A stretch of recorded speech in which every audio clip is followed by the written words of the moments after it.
So it was another day of large-scale tributes at sporting events and entertainment venues, for that matter, to the victims of the Orlando massacre. Game 5 of the NBA Finals started out last night like this.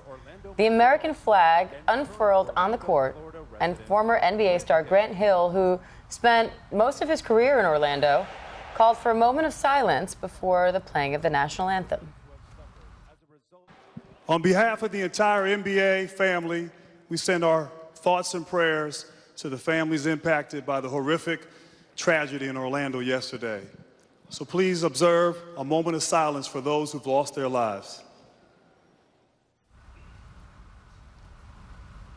And as you can hear, the entire Oracle Arena went completely silent for those moments. It's amazing how powerful that alone can be. Just that to have silent. an arena that large be completely silent. 30,000 people in grief there. I got to give it to LeBron James, because before his game press conference, he mentioned that he wanted to start out and offer his prayers and condolences to the victims there in Orlando. He says it definitely puts things in perspective on basketball for himself, and then offers his prayers to the loved ones.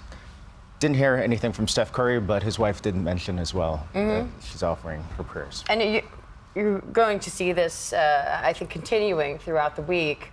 But you mentioned the basketball game. They did go on to play. And maybe that gave him some inspiration, because maybe it worked. LeBron, he kept hopes alive for Game 6 in a very tight game. The Cavaliers toppled the Golden State Warriors 112-97. Sending the best-of-7 series back to Cleveland on Thursday. The Warriors lead the series 3-2. There was also a lot of smack talking beforehand. But, as we mentioned, a tribute to the victims ahead of the games. And the world of wrestling actually also paid tribute to Orlando as well. They did, and it happened at the top of the WWE's opening of yesterday's episode of Raw. The tribute was quiet, classy. The major players stood quietly on stage for a moment of silence under a giant screen reading, "We stand with Orlando," as the crowd respectfully stood silent. The WWE has particularly close ties to Orlando ever since it opened the WWE Performance Center in the city nearly 3 years ago.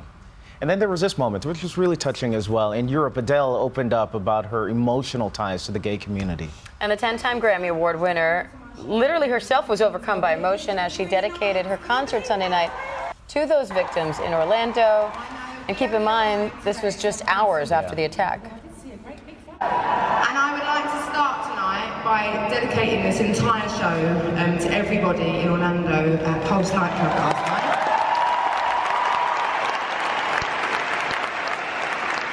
The LGBTQIA community, they're like my soulmates since I was really young, so I'm very moved by it.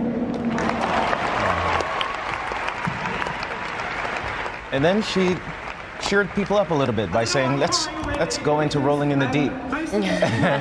Adele joked saying, I don't know why I'm crying already, because most of tonight is pretty miserable because my songs are blanking miserable, but they dance for a little bit. She's like, this is the only part of the show where we can dance, Rolling in the Deep. Everything else is all emotion. Yes. But what great songs they are. They are. I'm sure the fans appreciated all of it. Meanwhile, Harry Potter author J.K. Rowling says she's actually mourning one of the Orlando victims in particular. Yeah, we're talking about 22-year-old Luis Vielma, and he worked at Universal Studios on the Forbidden Journey ride at the wizarding world of Harry Potter. Rowling tweeted out a photo of Vielma saying, quote, "I can't stop crying." And she retweeted several people who shared memories about the young man, one of them saying simply, he just wanted to make people smile. The Orlando Sentinel reports Vielma was an EMS student at Seminole State College. We'll be right back.